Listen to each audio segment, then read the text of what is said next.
माँ जटियाणी आशीर्वाद रु प्रति वर्ष ये संबर दर्शनी कार्यक्रम हुए।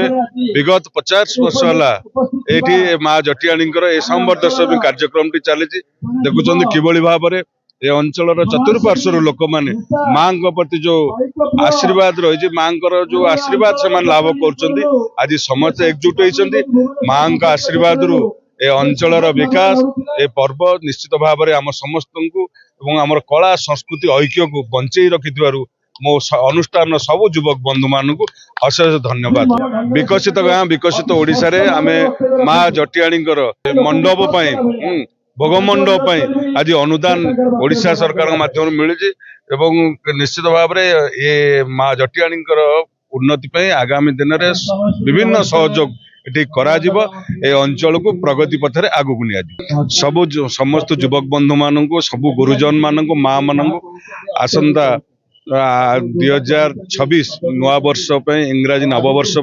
अभिनंदन जनाऊँगी स्वागत करुच्ची एवं प्रभु जगन्नाथ एवं माँ जटियाणी का आशीर्वाद रु ए नूतन वर्ष 2026 समस्त चलापथ कुसुमित हो माँ आशीर्वाद रु समस्त उत्तर उन्नति करंतु एवं समस्त सहयोग रे आगामी वर्ष ये अंचल विकास वर्ष हो यह आमर माँ पाखे प्रार्थना। आमे वर्तमान 50तम वर्ष रे आमे उपनीत होइछु। 50 वर्ष हेलानी आज को आमे कार्यक्रम कर चली अछु। 3 दिन धरी माँ नवमी दशमी एकादशी आमर कार्यक्रम हुए।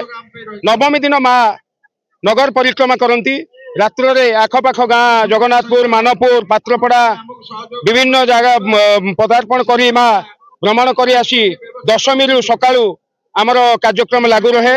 सांस्कृतिक कार्यक्रम रूपे सकाळ आमर सांस्कृतिक भजन संध्या आमर चलीथिला। गत काली आमर मेलोडी कार्यक्रम होइथिला।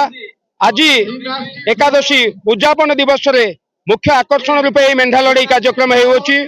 मेंढा लड़ाई कार्यक्रम करिवार उद्देश्य है जेहेतु माँ जटियाणी आमे पूर्वज माने कहिसंती माँ जटियाणी पाखरे जतेले पाइक माने आसी इंग्रेज मान को तड़ीबा जतेले तांको सहित युद्ध करथिले एठिकिना अस्त्रशस्त्र पूजा करथिले माँ जटियाणी पाखरे सेही वीरत्व को मन रखिबा पई हमर ए मेंढा लड़ाई कार्यक्रम करा होछि। मेंढा माने सबु जे जहार सबु जाचंगार सबु आसुचंती सो इच्छा रे नयागढ़ भुवन जो आमर खोर्धा पुरी कटक निमापड़ा आड़ू सब छुट्टी आसुचंती विभिन्न जगार आज प्राय 96 गोटी मेंढा आसुचंती 46 जोड़ा करा जायछि।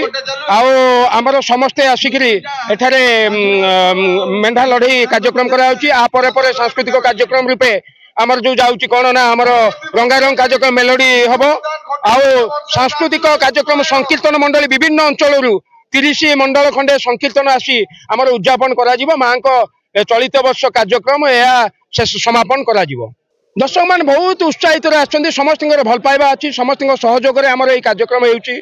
50 वर्ष हेलानी माँ पाखे माँ किसी कौन बिलबाड़ी ना कि किसी पूजक ना कि ना आम आमर सब कर चलचु। से भक्त मैंने आसुचंती जी चाउल तैयारी करी पोड़पिठाटी आणती माँ जो माँ विशेषत्व है जार गोरु गाई हजि जाए कि कौन होता है जदि किए पोड़पिठाटी जाची दिए से तार गुहाले आसिक आपे आपे गाई आसी पहुंची जाए कि समस्त से जो फाटुआ रोग होता फाटुआ रोग भी दूर हो जाता।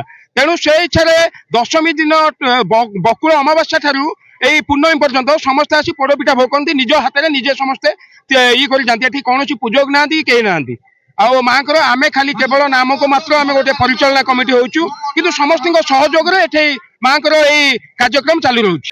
ये जटियाणी पाखे मुझे आसिक 12 वर्ष है मेंढा लड़ी प्रथम वर्ष मुझे देखा आसती माँ जटियाणी पाखे मुझे दिन मुझे शपथ करी जे मेंढा लड़ी मुझे माँ पाखे मु बंची तक माँ पाखे जमी मेंढा लड़ी एमती करी आमर ये जटियाणी जो भाईचारा आ जो भाई मान जो भल पाइबा अच्छी भल पाइबार जोगु ए जगार बहुत सुंदर सह मेंढा प्रतियोगिता ये हूँ कहार केते प्रकार मेंढा मु पुरी आसी पुरी खंडिया बंध तापर नयागढ़ माने जटणी गोरडिया ये सब एरिया बोधा मिनिमम 100 पाखापाखि बोधा आसते बोधा मालिक मानकर भी समस्त भल पाइबा अनुष्ठान भल पाइबा ଗାଗା ଯୋଗୁ ଏ ଜାଗାରେ ଆଜି ବହୁତ ସୁନ୍ଦର ଆଉ ମାଙ୍କର ମା ଜଟିଆଣୀଙ୍କ ଦ୍ଵାରାରୁ ମୁଁ ଏଠି 9 ବର୍ଷ କଣ୍ଟିନ୍ୟୁ ଚମ୍ପିଆନ।